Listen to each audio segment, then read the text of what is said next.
Shadow Games, Keisha Williams by Chase Austen. Chapter 1. Georgetown Coffee Shop, present day. The coffee was cold, the lies older, and Detective Keisha Williams kept her back to the wall so she could see trouble coming. Her badge and service weapon were locked in her car.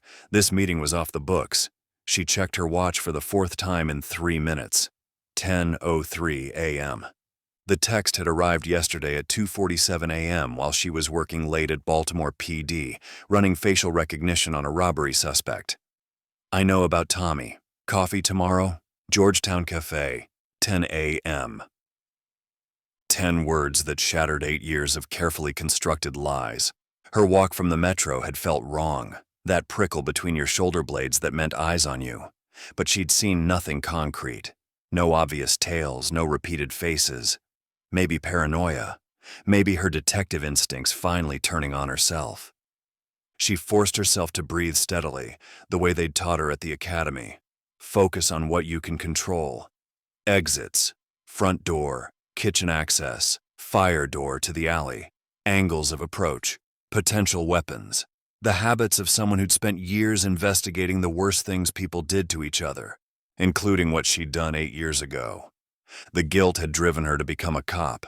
Not just any cop, she'd specifically requested major crimes. Then the cold case unit, then digital forensics. She told everyone it was because she wanted to bring closure to families. Help people who'd been waiting years for answers. It was partly true. What she didn't tell anyone was that she'd become a different person when children were involved. Detective Rodriguez had noticed first. "Williams, you okay? You've been working the Hernandez case for 18 hours straight." The Hernandez case. Maria, age 7, abducted from her front yard while her mother was inside making lunch. They'd found her body 3 days later in Rock Creek Park, and Keisha had worked the case like a woman possessed. No sleep, no breaks, following every lead until her eyes burned and her hands shook from too much caffeine. She'd caught the killer in 48 hours. Security footage from a gas station, enhanced and cross-referenced with sex offender databases. When she'd kicked down his door with backup, she'd wanted to put her gun in his mouth instead of cuffing him. "Just doing my job," she told Rodriguez, but it wasn't just a job. It was penance. Every child victim case became personal.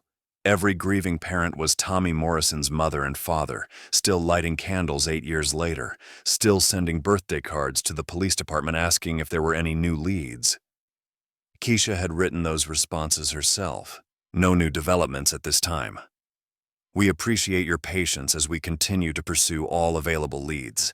Form letters, professional sympathy, the kind of bureaucratic compassion that felt like salt in an open wound." Chapter 2. 8 years ago, October 15th, 2015. The rain made everything worse. Keisha Williams hunched over her phone in her BMW, trying to type with fingers that wouldn't stop shaking. The windshield wipers squeaked against glass, fighting a losing battle against the October downpour that had turned Cambridge into a blur of gray. "Running late, start without me, we'll be there in 10. She hit send and immediately started typing another message to her study group leader. The exam was worth 40% of her grade in advanced algorithms, and her professor didn't believe in makeup tests. Miss this and her 3.8 GPA would crater. Lose her GPA, and she'd lose her scholarship. Lose her scholarship, and she'd be back in Baltimore, watching her mother work double shifts at the hospital to pay for mistakes Keisha couldn't afford to make. The text notification chimed. Response from her classmate. "Professor moved exam to 4:30. You're good." Relief flooded through her chest like warm coffee. She had time. 43 minutes to get across campus, find parking, and not destroy everything she'd worked for since high school. She looked up from her phone just as a small figure on a red bicycle entered the crosswalk. Time dilated the way it does in nightmares, when your brain processes disaster faster than your body can respond. The child moved through rain-soaked air with dreamlike slowness, auburn hair darkened by precipitation, a dinosaur backpack bouncing with each careful pedal stroke. 8 years old, maybe 9, wearing a bright yellow raincoat that made him visible against the gray afternoon like a sunflower in a cemetery. He was riding the way kids do when their parents have drilled safety into them 100 times. Slow, careful, looking both ways even though he had the right of way. Keisha was doing 45 in a 25 zone because MIT parking was brutal, her professor's exams were legendary, and her mother was working overtime again to help with textbook costs. Her BMW, a gift from her father before he disappeared when she was 12, carried her forward with the momentum of German engineering and bad decisions. Her foot moved toward the brake, but physics doesn't negotiate. Rain-slick asphalt. Momentum equals mass times velocity. The split second between seeing and reacting, between understanding and accepting that some things can't be undone. She swerved. Not enough. Not nearly enough. Her passenger side caught the bicycle's rear wheel, and the boy went flying like a rag doll, his small body tumbling across wet asphalt, while his bike spun away in a shower of red paint and twisted metal. The dinosaur backpack came loose mid-flight, spilling notebooks that dissolved instantly in the rain. Keisha's BMW skidded to a stop 40 feet past the crosswalk, the anti-lock brakes chattering against the wet pavement like machine gun fire. In her rearview mirror, she could see him lying motionless in the intersection. The yellow raincoat was bright as a traffic cone against the dark asphalt, but it was splattered with something darker now. Something that wasn't rain. She sat behind the wheel for eternal seconds, hands gripping leather until her knuckles went white, staring at the small figure who wasn't moving, wasn't crying, wasn't doing any of the things kids do when they fall off their bikes and scrape their knees and need their mothers to make it better. Get out, check on him, call 911, do the right thing. But her phone was buzzing again, her classmate asking if she needed notes from the study session, wondering where she was. Professor's exam that would determine whether she stayed at MIT or slunk back to Baltimore a failure. Her mother's voice echoed in her memory. You're going to be somebody, baby. First Williams to go to college, first to get out of the neighborhood. Don't waste this chance. The boy still wasn't moving. He's probably fine. Kids are resilient. He'll get up in a minute. Someone else will help. Someone who doesn't have everything to lose. She put the car in drive.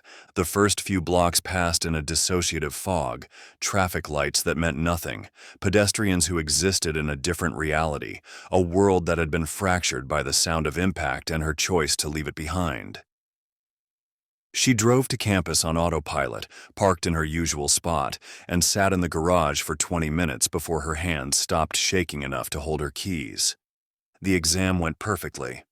Her professor's algorithms made sense in ways that life didn't.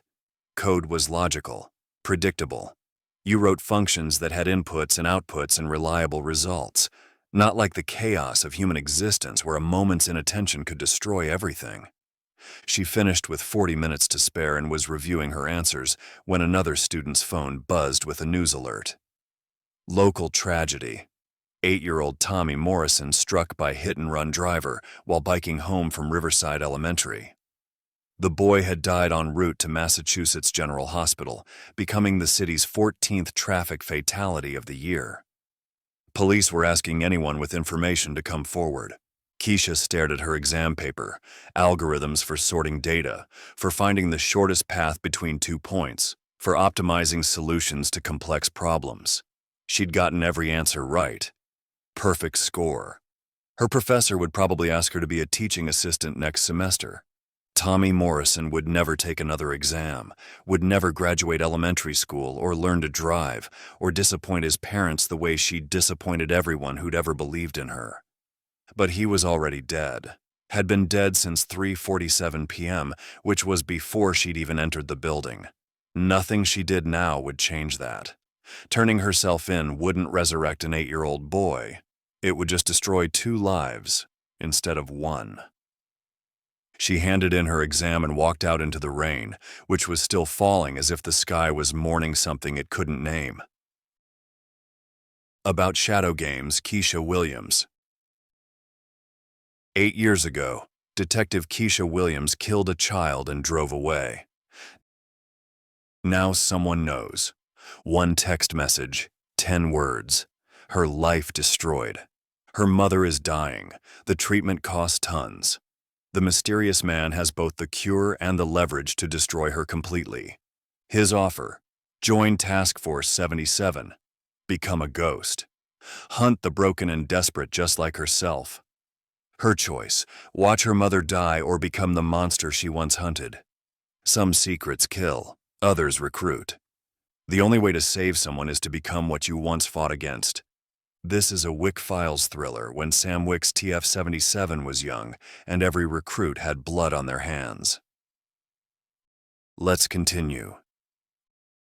Chapter 3.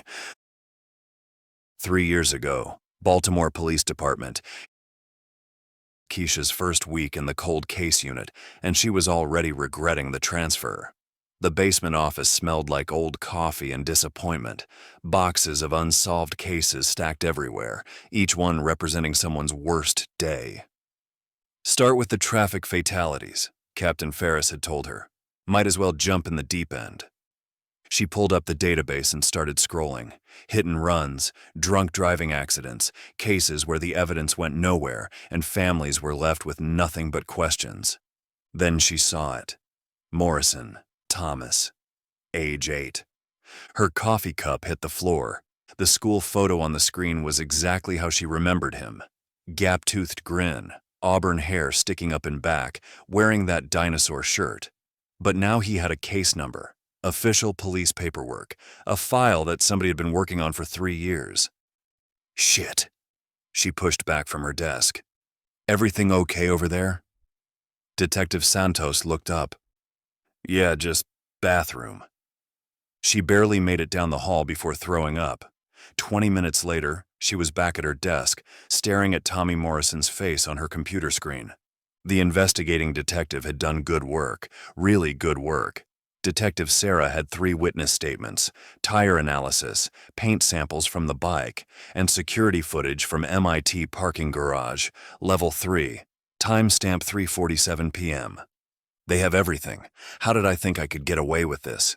Keisha's hands were shaking so bad she could barely click the mouse. The video was grainy, water damage from the storm that day. But there it was, a dark BMW sedan leaving the garage. The license plate was mostly scrambled, digital artifacts making it look like TV static. But the enhancement report said partial recovery was possible, JH4. Her plate was JKH4892. I should turn myself in. Right now. Walk upstairs and confess everything.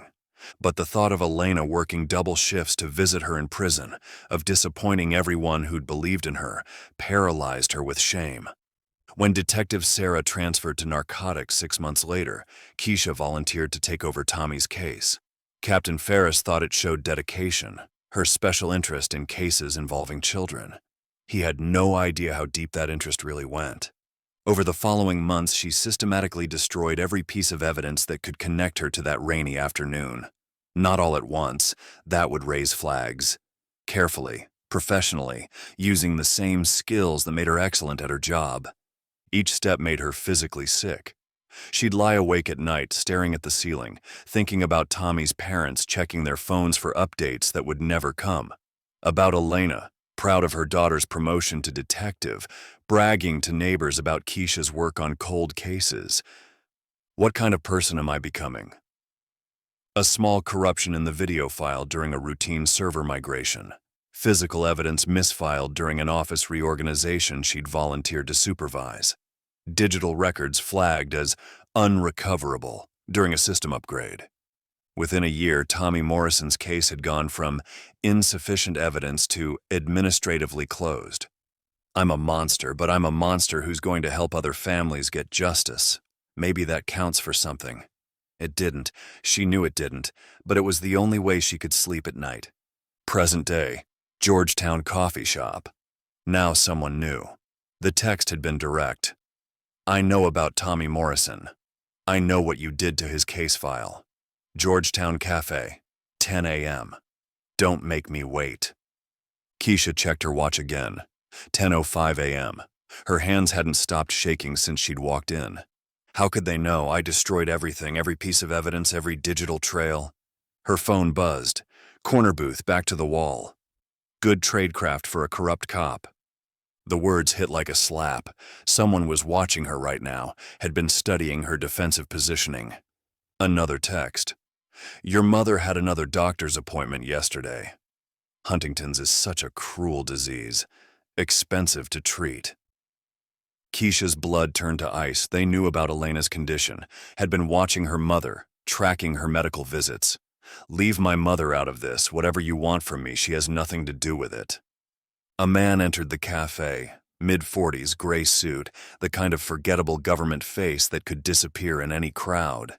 But his eyes were cold, calculating. He walked directly to her table and sat down without invitation. Detective Williams, you look exactly like I expected. His voice was calm, professional, guilty. Chapter 4. Georgetown coffee shop, present day, continued. Let's get something straight from the start, Garrett said, settling into his chair like he owned the place. He paused, studying her face. You killed Tommy Morrison. You destroyed evidence. You perverted justice. Another pause, letting each word sink in. You're a corrupt cop who buried a child's murder to save your own skin. Each word hit like a physical blow. Keisha tried to speak, but nothing came out. Now that we understand each other. Garrett opened a tablet and slid it across the table. High-definition footage from MIT parking garage, October 15, 2015, enhanced and restored using current technology. The video was crystal clear, her BMW leaving the garage, license plate JKH4892 perfectly visible, her face recognizable through the driver's side window. 8 years of believing she was safe, destroyed in 30 seconds of footage. This particular camera system wasn't damaged by the storm. Private contractor, separate servers. Garrett's smile was coldly professional. You destroyed the police footage, but you missed this one. How could I have been so stupid? Of course there were other cameras. Of course. What do you want? Your attention. Your cooperation. His voice was conversational now, almost friendly. Your complete understanding that I own you now. He swiped to another screen. Elena Williams, age 58. Huntington's disease diagnosed 6 months ago. Progressive neurological condition. Medical records filled the screen.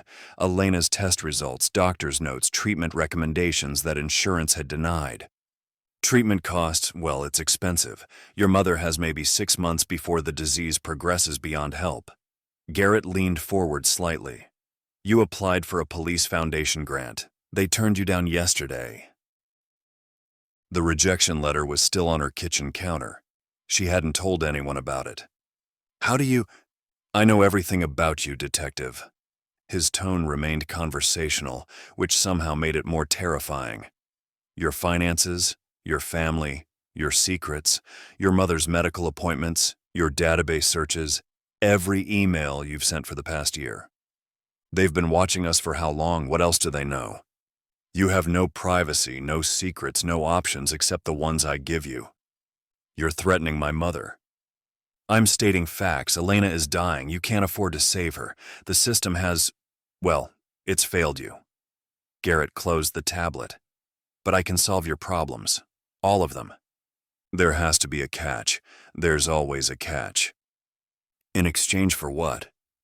Your technical skills, your cooperation. He paused, watching her reaction. Your absolute loyalty to an organization that gets things done without bureaucratic interference. Here it comes. Task Force 77 needs people with your expertise and your psychological flexibility. What's Task Force 77? People who solve problems that conventional agencies can't touch, foreign intelligence on domestic soil, terrorist networks. Another pause. The kind of work that requires operating outside legal boundaries, so, The words sent ice through her veins. You're talking about illegal operations. I'm talking about necessary operations. Protecting democracy requires people who can make difficult choices. Garrett's smile held no warmth. You've already proven you can cross ethical lines when survival is at stake. This is insane. They want me to become some kind of criminal. I won't. Yes, you will. His voice cut through her objection like a blade. Because the alternative is watching your mother die slowly while you rot in federal prison. Tommy Morrison's case gets reopened with new evidence. The Morrison family finally learns who murdered their son. Think, Keisha. There has to be a way out of this. The mathematics were brutal and simple: cooperation or destruction. Elena could start treatment at Johns Hopkins next week, Garrett continued. Dr. Peterson's research program. Full funding, no insurance complications, access to experimental therapies that could save her life. And if I refuse? You don't get to refuse. You forfeited that right when you killed a child and covered it up. Garrett stood, dropping a business card on the table. You have 48 hours to decide whether you want to save your mother or watch her die, knowing you had a choice. 48 hours to choose between becoming a criminal or watching Elena die. This is blackmail. This is reality. Welcome to the consequences of your actions, detective. Garrett's smile was coldly satisfied. Call that number when you're ready to be useful. He walked away, leaving Keisha alone with a card that had a number on it but no name, and the crushing weight of having no choices left. Her phone buzzed one last time. Elena's condition is deteriorating faster than expected. Time is running out for both of you. How did my life become this? How did trying to save my future lead to this nightmare? Chapter 5. Elena Williams' apartment, Baltimore, that evening. You look terrible, baby. Elena Williams moved slowly around her small kitchen, her left hand trembling as she reached for plates. Are you eating enough? Just work stress, Mom. That Rodriguez still looking out for you? He's good people. Elena paused, gripping the counter as a tremor ran through her body. Strong hands, steady, the kind of partner you need in dangerous work. Keisha watched her mother struggle with simple tasks that had been effortless months ago. The disease was eating away at Elena's motor control, her coordination, her independence. Each day brought new indignities, new limitations. She used to be so strong, used to work 16-hour shifts and still have energy to help me with homework. How was your appointment with Dr. Peterson? Same as always, expensive treatments I can't afford, getting worse while we wait for miracles. Elena's voice was matter-of-fact, but Keisha could see the fear underneath. He says the progression is accelerating. 6 months, maybe 8. 6 months, that's what Garrett said too. How does he know more about Mom's condition than I do? Mom, don't talk like... Don't you start with false hope. I raised you to face reality, not hide from it. Elena sat down carefully, her movements deliberate and controlled. The experimental therapy might help, but $300,000 a year. We'd need to win the lottery twice. Keisha's phone buzzed. Text message. Elena dropped a coffee cup this morning while you were at work. She cleaned it up before you got home. Didn't want you to worry. Her blood went cold. Someone had been watching Elena in her own apartment, monitoring her daily struggles. They're in her house, watching her when she thinks she's alone. Another text. The tremors are getting worse. Dr. Peterson's notes indicate rapid neurological decline. Treatment needs to begin immediately. Everything okay? Elena was watching her with concern. You look like you've seen a ghost. Work call. But it wasn't work. It was David Garrett, somehow knowing intimate details about Elena's condition, using her deterioration as pressure. How long have they been watching us? What else have they seen? Johns Hopkins research program has an opening. Elena could start treatment Monday. Full funding, no bureaucratic delays. All you have to do is make one phone call. Keisha stared at the message, then at her mother, who was trying to hide how much effort it took to hold a simple conversation. They can save her.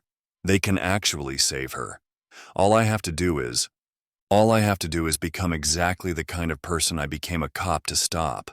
Mom, what if there was a way to get the treatment? A government program, medical assistance for law enforcement families. Don't go getting your hopes up. Insurance companies don't change their minds just because families are desperate. Elena's voice carried years of disappointment. I've learned not to believe in miracles. But Garrett wasn't an insurance company. He was something much more dangerous, someone who could solve impossible problems for a price she wasn't sure she could pay. What would Elena think if she knew what I'd have to do to save her? Would she want to live knowing I'd sold my soul? But looking at her mother's trembling hands, watching her struggle to simply exist, Keisha realized she didn't care. Elena had sacrificed everything for her daughter's future. Now it was Keisha's turn to sacrifice everything for her mother's life, even if it meant becoming a monster. Chapter 6. Baltimore Police Department, next morning. You look like hell, partner. Detective Rodriguez studied Keisha's face with the sharp instincts that made him good at reading suspects. What's going on? Mom's getting worse. Doctors are talking about end-stage care. Jesus, there's got to be something. Clinical trials, research programs. Everything costs money we don't have. Keisha rubbed her eyes, exhausted from a sleepless night thinking about Garrett's ultimatum. The experimental treatment is our only shot, but it's $300,000 a year. How do I tell him I might have found a way? How do I explain without explaining? What about the police foundation grant? Denied. They said her condition doesn't qualify as a duty-related medical emergency. Rodriguez was quiet for a moment. Listen, I might know some people. Medical contacts, patient advocates. Sometimes there are programs that aren't widely advertised. He's trying to help. God, he's actually trying to help, and I'm about to betray everything he stands for. Before Keisha could respond, her computer chimed with an email from an address she didn't recognize. Direct medical auth at @federalhealth.gov. Subject: treatment authorization. Urgent. Keisha Williams. Elena Williams has been pre-approved for immediate enrollment in Dr. Peterson's Huntington's research program at Johns Hopkins. Full federal funding authorized. Treatment begins Monday if accepted by 5 p.m. today. This authorization expires in 8 hours. Contact research coordinator immediately. Rodriguez was reading over her shoulder. That looks legitimate. Federal health domain, Hopkins letterhead. Could be a scam. Maybe, but Hopkins is real and federal programs exist for people in sensitive positions. Rodriguez leaned closer. What kind of sensitive position would make you eligible? If only you knew, partner, if only you knew. Her phone buzzed, text from Garrett. Authorization is real. Treatment starts Monday. Elena's last chance. Clock is ticking. Another message. Rodriguez is asking good questions. Careful what you tell him. Some conversations have consequences. Keisha's hands started shaking. They were monitoring her conversations in real time, listening to everything. They're here, in the police station, listening to everything we say. Keisha? Rodriguez was watching her carefully. You look terrified. What's really going on? She wanted to tell him everything. About Tommy Morrison, about Garrett's blackmail, about the impossible choice between saving her mother and destroying her career. Rodriguez was an honest cop, one of the best she'd ever worked with. He'd know what to do. But Rodriguez is an honest cop. He'd arrest me for murder and evidence tampering. Elena would die while I awaited trial. I need to make some calls about this medical program. If you need help navigating federal bureaucracy, I know people. It's complicated. Keisha stood, grabbing her jacket. I'll be back. She walked out before Rodriguez could ask more questions, pulling Garrett's business card from her wallet. 8 hours to decide. Elena's last chance. Tommy Morrison's parents never got a last chance. They never got to save their son. But I can still save my mother. even if it means destroying myself in the process. The mathematics were simple, cooperation or death for both of them. Chapter 7. Parking garage, Baltimore Police Department, 30 minutes later. Garrett was waiting beside her car, leaning against the concrete pillar like he'd been there all day. His presence in the secure police parking garage should have been impossible, but somehow he'd gotten past security without raising alarms. How did he get in here? This garage is supposed to be secure. Detective Williams, I was wondering when you'd call. How did you get in here? I go wherever I need to go, do whatever needs to be done. His smile was coldly professional. Your federal health authorization expires in 7.5 hours. Elena's appointment with Dr. Peterson is scheduled for Monday morning. Monday. 3 days from now. If I sign whatever he wants me to sign. And if I refuse? You won't refuse because Elena will be dead in 6 months and you'll be in federal prison for 20 years. Garrett's voice carried absolute certainty. The Morrison family deserves to know who killed their son. They deserve justice. Justice, what a joke. There's no justice in any of this. You bastard. I'm the bastard offering to save your mother's life in exchange for your loyalty. He handed her a manila folder. Employment contract with Task Force 77. Sign it, and Elena starts treatment Monday. Refuse. And both of you learn what consequences really look like. Keisha opened the folder. Official-looking documents with federal seals, medical authorizations with Elena's name, treatment schedules that could start immediately. This is it. The point of no return. Once I sign this, there's no going back. What exactly would I be doing? Things that need doing. The same skills you use now, just applied to different targets. Garrett's tone was matter-of-fact. Database access, digital forensics, pattern analysis, cyber intelligence. He's making it sound routine, like it's just another job. Illegal operations. She scoffed. Necessary operations. Sometimes protecting democracy requires people who can work outside conventional boundaries. His eyes never left her face. You've already proven you can make difficult choices when survival's at stake. I killed a child and covered it up. In his mind, I've already crossed every line that matters. This is extortion. This is opportunity. You can serve your country while saving your mother, or you can watch her die while you rot in prison. Garrett checked his watch. 7 hours and 23 minutes to decide. Keisha's mind raced through possibilities, looking for escape routes that didn't exist. What if I run, take Mom and disappear? What if I expose you? What if I go to the FBI, tell them about your blackmail, your illegal recruitment? Garrett threw back his head and laughed, a genuine sound of amusement that was somehow more chilling than any threat. Please do, run to the FBI, tell them all about David Garrett. His eyes glittered with cold humor. You know what they'll find? Nothing. A ghost. A ghost? David Garrett doesn't exist in any database you have access to. No employment records, no federal ID, no digital footprint. That's impossible. I saw your photo.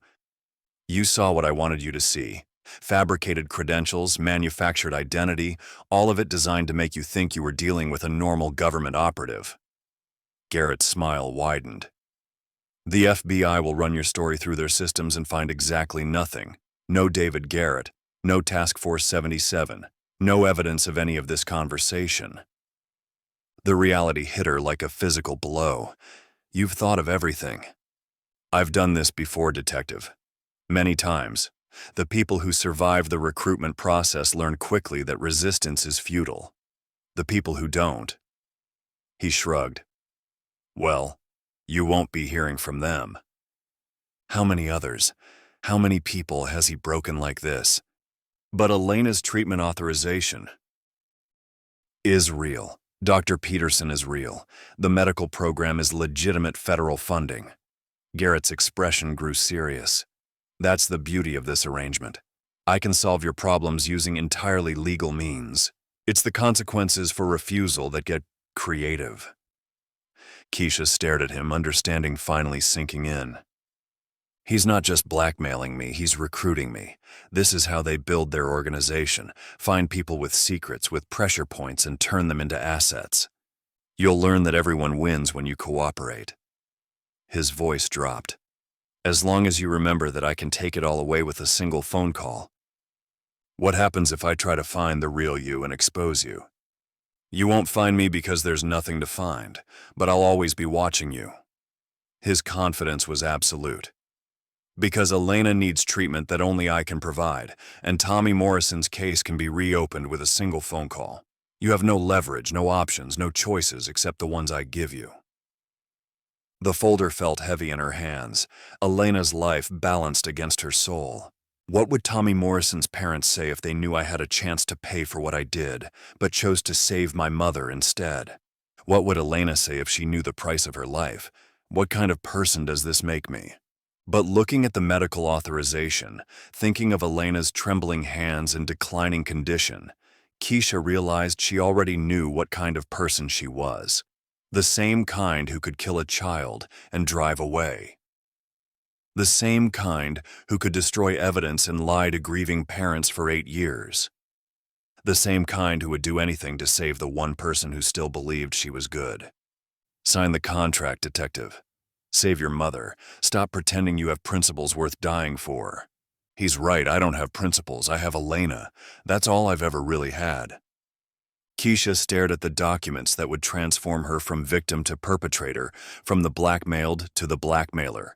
She thought about Rodriguez, who trusted her, about Captain Ferris, who believed in her dedication to justice, about all the families still waiting for answers to cold cases that would never be solved because she'd be working for the other side.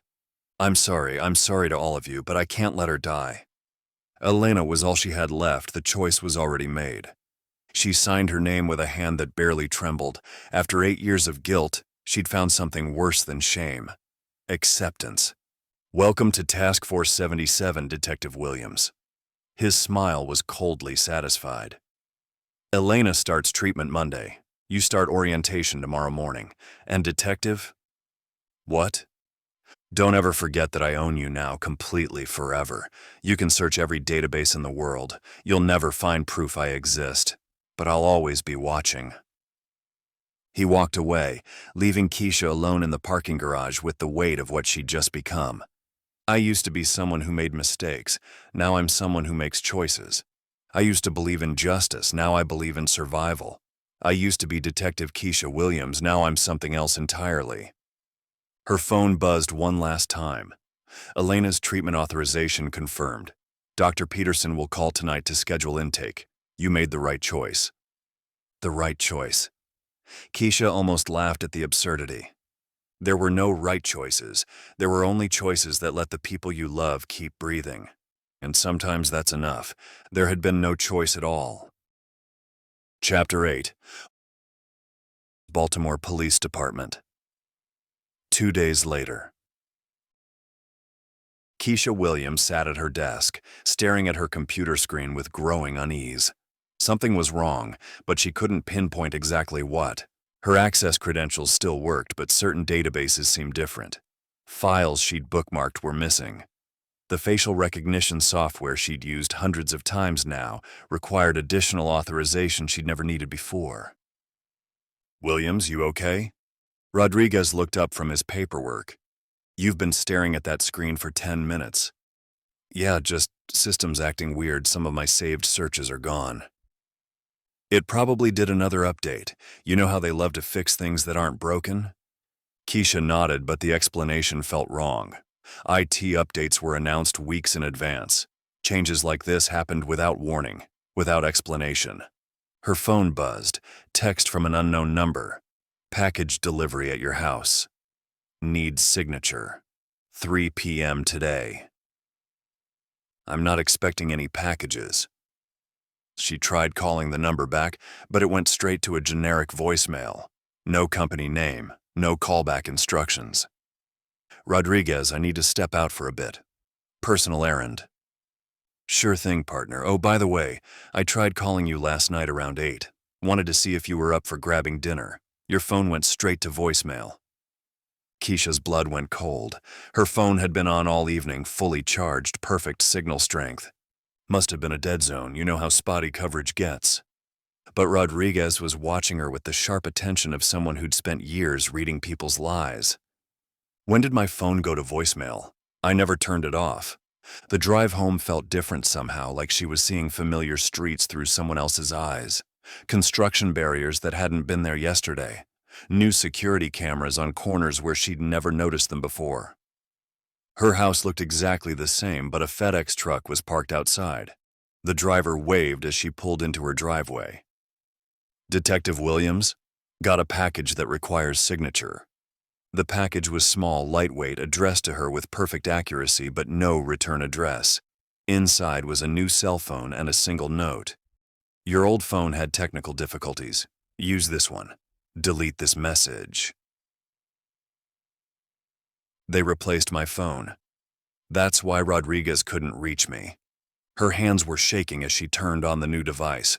All her contacts were there. Her photos, her apps, everything transferred perfectly, like they'd been monitoring her digital life for months. The phone rang immediately. Detective Williams, this is Garrett. I hope you received our package. Garrett's voice was calm, professional, but carried an undertone of absolute control. What's happening to me? Preparation. Your new assignment requires enhanced security protocols. There was a pause. We need you to visit a location this evening. Routine surveillance of a suspect who's been making threats against law enforcement. What kind of threats? Marcus Webb. Armed robbery suspect and rapist from one of your cases, recently released on bail due to procedural irregularities. He's been asking questions about the detective who arrested him. Keisha remembered Webb, mid-30s, violent temper, 3 prior convictions, 1 rape. She'd helped build the case that put him away for 5 years. He's making specific threats? Against you, detective. We believe he's planning retaliation. Garrett's voice carried genuine concern. The surveillance location is secure. Warehouse district, plenty of backup, standard stakeout protocol. If Webb is targeting me, why isn't Baltimore PD handling this? Why are you involved? She thought. Shouldn't this go through my department? It will, after tonight's intelligence gathering confirms the threat level. Garrett paused. Detective, this is exactly the kind of work you signed up for. Protecting law enforcement from domestic threats. The address he gave her was in the industrial district south of the harbor. Abandoned warehouses, shipping containers, the kind of place where bad things happened after dark. What time? 1800 hours, come alone. Too many vehicles might spook him into running. After Garrett hung up, Keisha sat in her car staring at the new phone. Everything felt orchestrated, controlled, like pieces moving on a chessboard according to someone else's strategy. They replaced my phone without telling me. They have access to databases I can't reach. They know about threats against me before my own department does. What kind of organization am I working for? But Elena had met Dr. Peterson that morning. The experimental treatment was going to save her life. Whatever happens tonight, her mother will keep getting better. That's all that matters. Keisha locked her house and drove toward the warehouse district, not knowing she would never see her home again. Chapter 9. Warehouse District, 6 p.m. The address led to a loading dock between 2 abandoned buildings. Keisha parked behind a shipping container that provided cover while maintaining visibility of the main approach routes. Standard surveillance positioning. Whoever planned this knows police tactics. She sat in the growing darkness, watching for any sign of Marcus Webb or his associates. The industrial district was completely quiet. No traffic, no pedestrians, no other law enforcement vehicles. Where's the federal backup Garrett mentioned? This feels wrong. Her new phone buzzed with a text. Target approaching from the south. Maintain position. Keisha raised her binoculars toward the southern approach. At 6:23 p.m., a dark sedan approached the warehouse complex, and her stomach dropped. Marcus Webb was in the passenger seat, but he wasn't planning anything. His hands were zip-tied behind his back, and blood was visible on his shirt. The man driving wasn't anyone she recognized. This isn't surveillance, this is something else entirely. Her phone buzzed again. Exit vehicle and approach warehouse entrance. Now. What kind of operation is this? The suspect appears to be restrained. No response, just another text. Follow orders, detective. Move to warehouse entrance immediately. Something's wrong. This whole setup is wrong. She tried calling Garrett, but the phone went straight to voicemail. She tried calling Rodriguez, but got an error message saying the number was disconnected. They've isolated me completely. No backup, no communication with my department, no way to verify anything. But she got out of her car and began walking toward the warehouse, every instinct screaming that she was walking into a trap. As she approached the entrance, she could see Webb's restraints more clearly. Professional zip ties, the kind used by federal agencies. They didn't bring me here to arrest Webb. They brought me here for something else. Her phone buzzed one final time. 3 steps forward. Stop. Keisha took 3 steps and heard a metallic click behind her. She spun around to see a small device attached to her car, blinking red light, digital timer counting down from 10 seconds. Remote detonation. They're going to blow up my car. She ran toward the warehouse entrance, but the explosion knocked her unconscious before she could reach cover. Chapter 10. The blast threw Keisha 15 feet from her car, which erupted in a fireball that could be seen from downtown Baltimore. She regained consciousness to find herself lying behind a concrete barrier, ears ringing, clothes singed, but miraculously alive. Out of nowhere, Garrett was kneeling beside her, checking her pulse with the efficiency of someone with medical training. You took a hard hit, but you're going to be fine. My card, the explosion. Marcus Webb's final act of revenge. Seems he rigged your vehicle with explosives before you arrived. Garrett helped her sit up slowly. Unfortunately, he didn't survive the blast. Justice served, I suppose.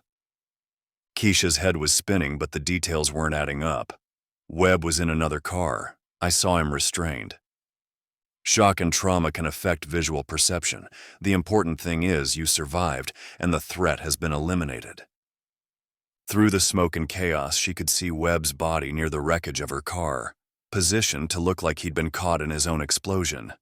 They killed him, set this whole thing up to fake my death.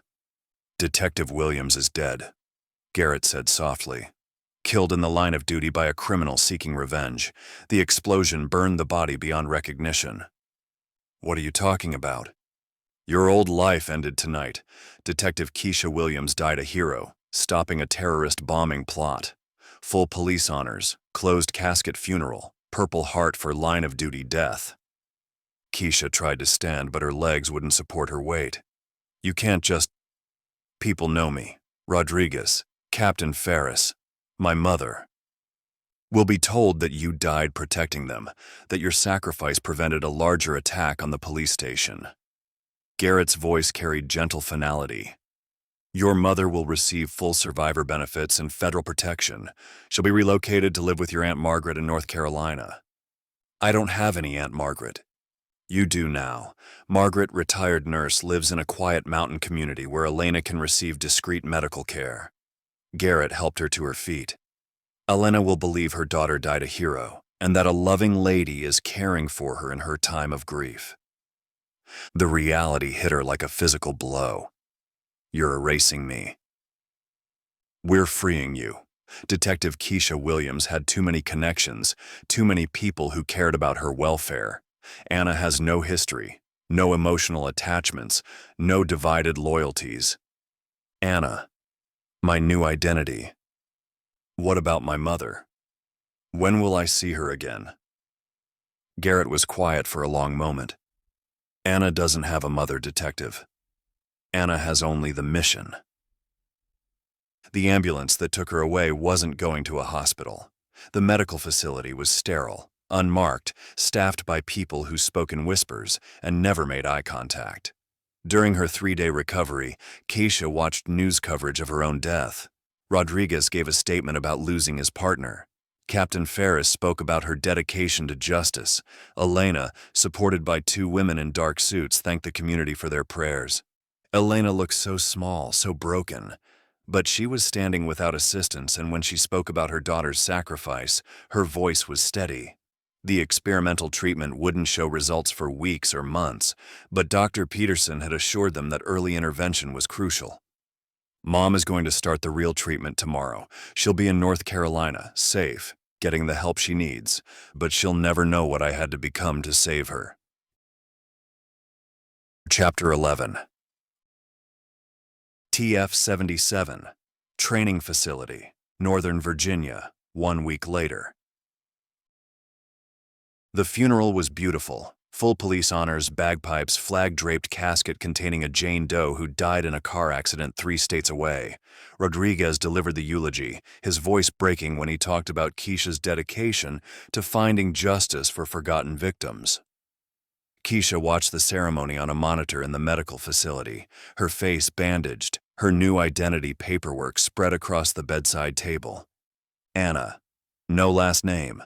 Born in Phoenix, raised in foster care, graduated from Arizona State with degrees in computer science and criminal justice, federal law enforcement career spanning 6 years, specializing in digital forensics and counterterrorism. The woman in the file looked exactly like Keisha but had lived a completely different life. Different hair color, different eye color, different nose. The fabrication is flawless, Dr. Foster said, reviewing the documents.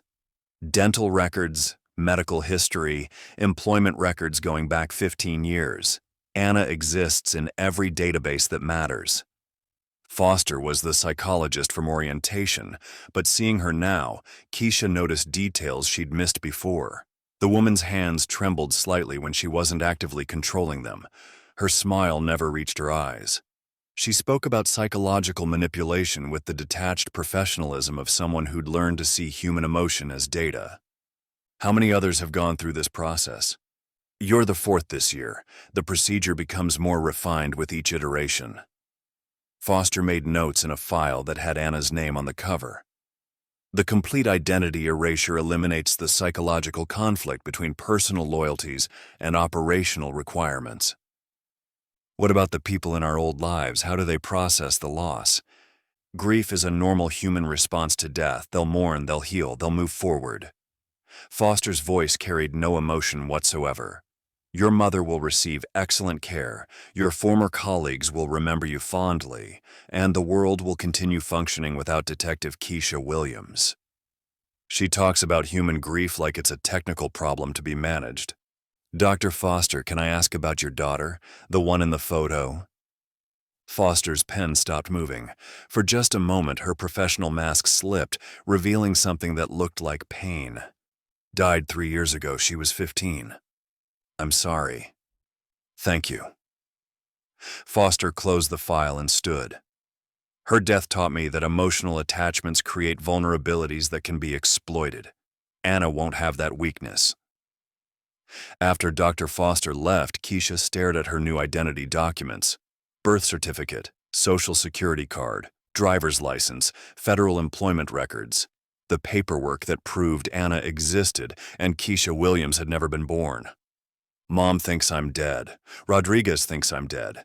Everyone who ever cared about me is mourning someone who's sitting in a medical facility learning to become someone else. Her new phone, Anna's phone, buzzed with a text message. Recovery proceeding well. First assignment briefing tomorrow, 0800. Welcome to your new life. Chapter 12. The briefing room looked like any federal conference room. Long table, government-issued chairs, wall-mounted screens showing organizational charts and mission objectives. But the people around the table weren't federal agents. They were ghosts. Agent Thompson had been a Chicago police sergeant until a corruption investigation forced him to choose between prison and recruitment. Agent Davis was formerly Lieutenant Commander Claudia, U.S. Navy, court-martialed for unauthorized disclosure of classified submarine operations. Agent W had been an CDC epidemiologist, recruited after covering up his role in a laboratory contamination incident that killed 3 researchers. "Everyone in this room died to their old lives," explained Garrett, who was now addressed as Director Garrett. "Everyone chose service over destruction." Chose, like any of us had real choices. "Anna, you'll be working with Agent Thompson on domestic recruitment operations. Your first target is designated as Priority Alpha." Garrett placed a file folder on the table in front of her. The tab read, "Kane, David, Recruitment Priority Alpha."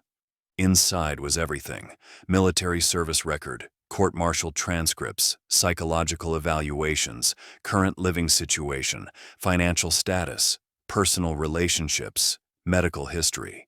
David Kane, Army Ranger, 82nd Airborne Division.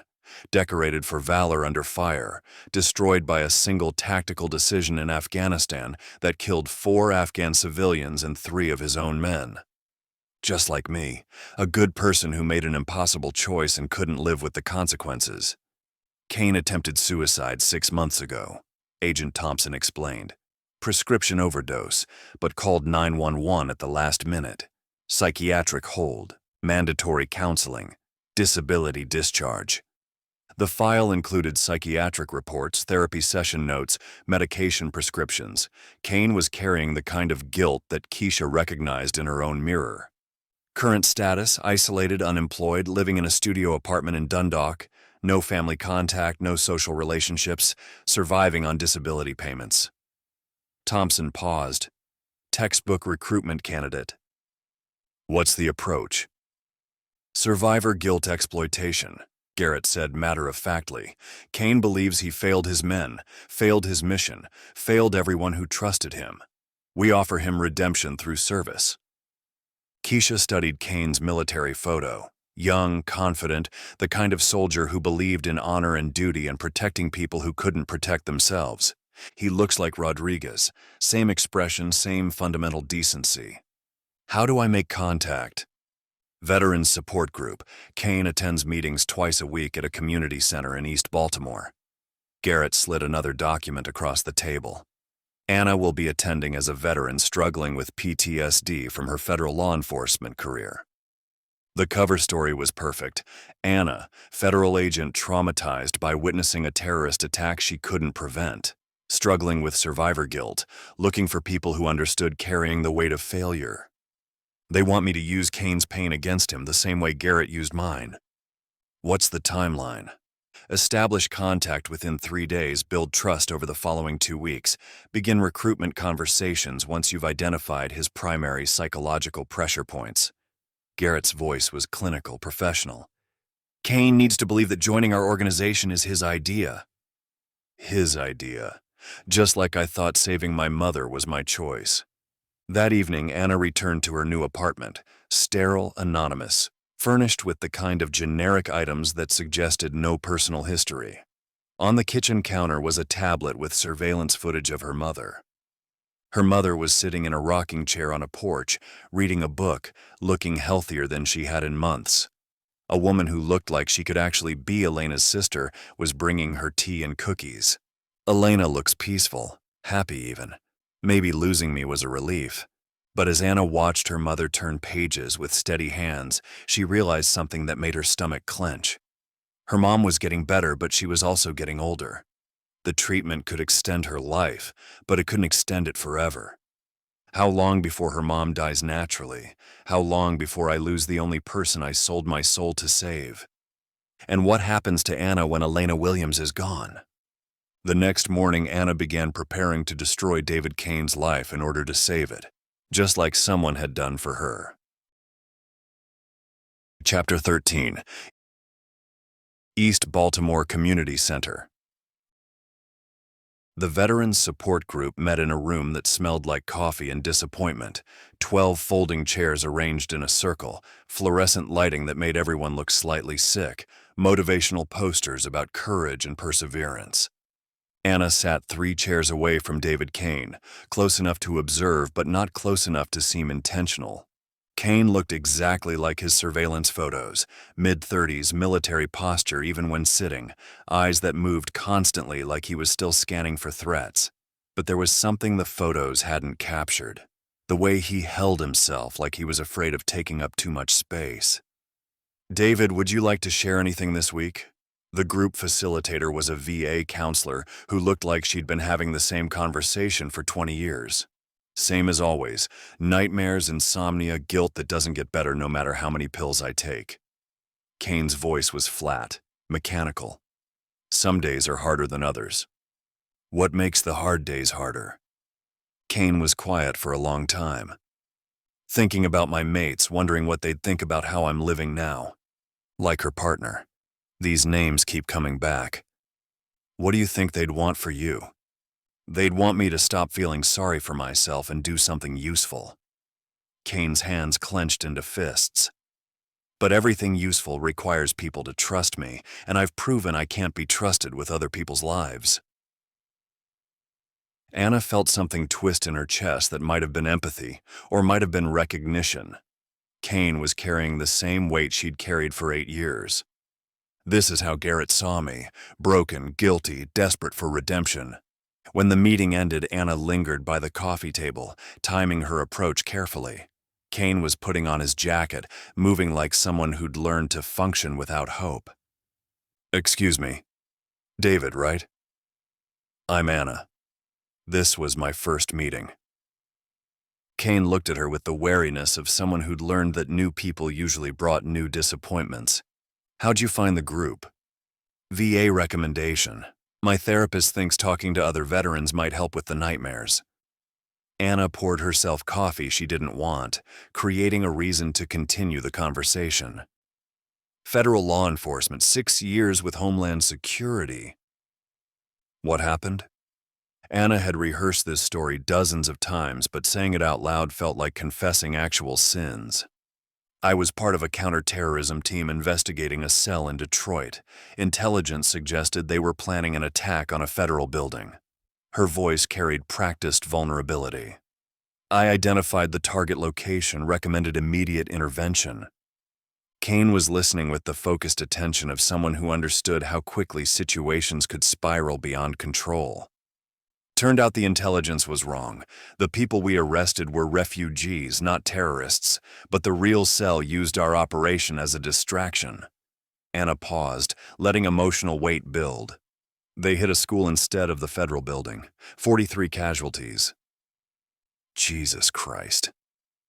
43 people died because I believed bad intelligence and moved too fast. Anna looked directly at Kane. "The official report said I followed proper protocols. Unofficially, everyone knows those kids died because I screwed up." Kane was quiet for several minutes, processing the story with the empathy of someone who'd lived through similar responsibility. "How do you deal with it?" "Some days I don't. Some days I think about joining them." Anna let desperation creep into her voice. "But then I think about the people who might die if I give up instead of finding ways to prevent other attacks." This is how it starts. Find their pain, echo it back to them, make them feel less alone. "You still work counterterrorism?"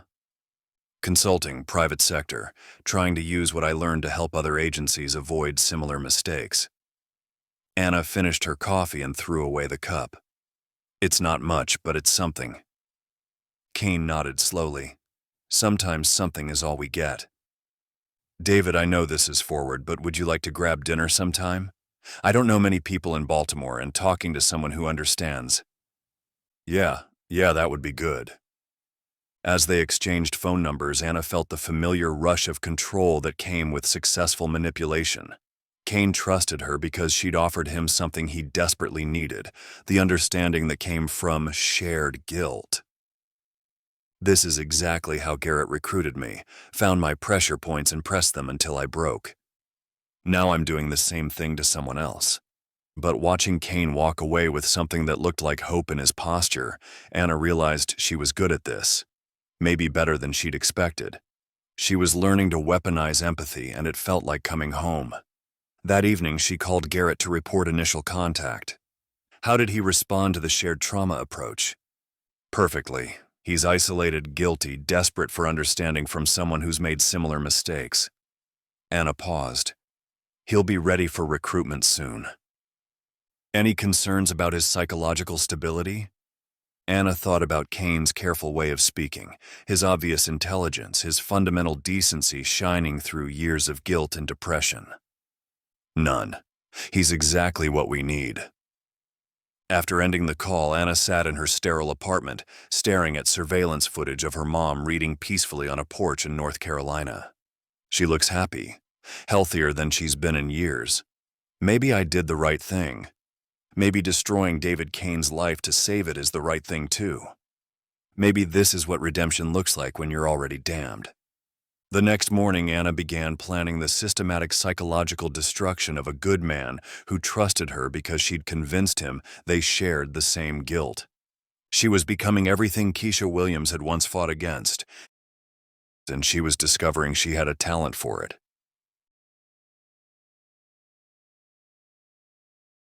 Thank you for reading Shadow Game, Keisha Williams, a Wick Files thriller by Chase Austin, brought to you by Thrillverse Media.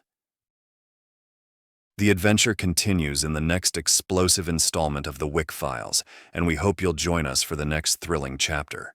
We also invite you to explore Chase Austin's other series and characters like Sam Wick action thrillers, Axel Monk action thrillers, freelancer action thrillers, and Aria Hunt FBI crime thrillers, as well as a variety of free short stories and bonus content available on our website, chaseaustin.com. We appreciate you joining us, and we look forward to having you with us again soon.